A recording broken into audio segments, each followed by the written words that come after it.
નમસ્કાર, આપ જોઈ રહ્યા છો યુટીસી ન્યૂઝ। ભારતીય જનતા પાર્ટીના રાજકોટના ઉમેદવાર અને પૂર્વ કેન્દ્રીય મંત્રી પરસોત્તમ રૂપાલાએ રાજપૂત સમાજ વિશે જે વિવાદિત નિવેદન આપ્યું છે ત્યારબાદ રૂપાલાનો વિરોધ થઈ રહ્યો છે।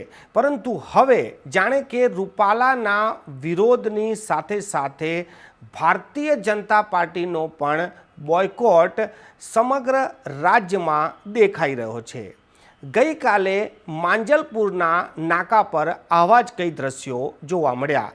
પરસોત્તમ રૂપાલાએ જે રીતે રાજપૂત સમાજના અપમાનજનક ટિપ્પણી કરી હતી અને તેને લઈને સમગ્ર રાજપૂત સમાજ ખૂબ જ રોષે ભરાયો છે અને પરસોત્તમ રૂપાલાની ઉમેદવારી રદ કરવામાં આવે તેવી ભારતીય જનતા પાર્ટી પાસેથી માંગ કરી છે।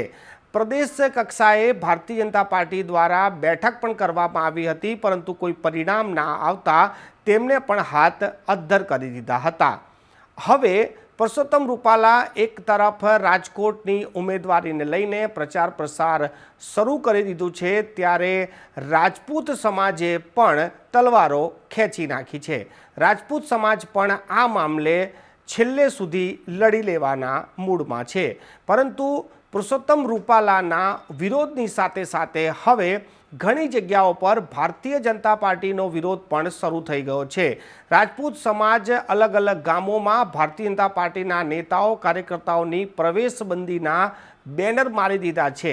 ત્યારે વડોદરામાં પણ ગઈકાલે આવા જ કઈ દ્રશ્યો માંજલપુરમાં જોવા મળ્યા છે અને માંજલપુરમાં પણ જે બેનર મારવામાં આવ્યા છે તે બેનર પર સ્પષ્ટ લખ્યું છે કે ભારતીય જનતા પાર્ટીના નેતા કાર્યકર્તાઓ માટે પ્રવેશબંધી છે। તો શું પરસોત્તમ રૂપાલાનો વિરોધ હવે ભારતીય જનતા પાર્ટીનો પણ વિરોધ થઈ ગયો છે? ભારતીય જનતા પાર્ટીને સમગ્ર રાજ્યમાં આ પ્રકારે જો વિરોધ થશે તો શું ભારતીય જનતા પાર્ટીને ફરક પડશે? એ પણ એક મોટો સવાલ છે। રાજપૂત સમાજ દ્વારા આવતીકાલે એક મોટો કાર્યક્રમ રાજકોટમાં પણ થવા જઈ રહ્યો છે અને તેમાં કહેવાય છે કે લાખોની સંખ્યામાં રાજપૂત સમાજ એકત્રિત થશે અને આગળની રણનીતિ પર ચર્ચા કરશે। પરસોત્તમ રૂપાલાના વિરોધની સાથે સાથે ભારતીય જનતા પાર્ટીનો વિરોધ જે રીતે રાજ્યમાં અને જાણવા મળેલી માહિતી પ્રમાણે રાજસ્થાન અને ઉત્તર પ્રદેશમાં પણ થઈ રહ્યો છે। આ વાત આગ જંગલમાં આગની જેમ હવે ફેલાઈ રહી છે અને જે રીતે આ વિરોધ જોવાઈ રહ્યો છે, જો આ વિરોધને જલ્દી શાંત કરવામાં નહીં આવે તો દેશભરમાં ભારતીય જનતા પાર્ટીને રાજપૂત સમાજનો જે મત છે તેમાં ક્યાંક ને ક્યાંક નારાજગી જોવા જરૂરથી મળશે।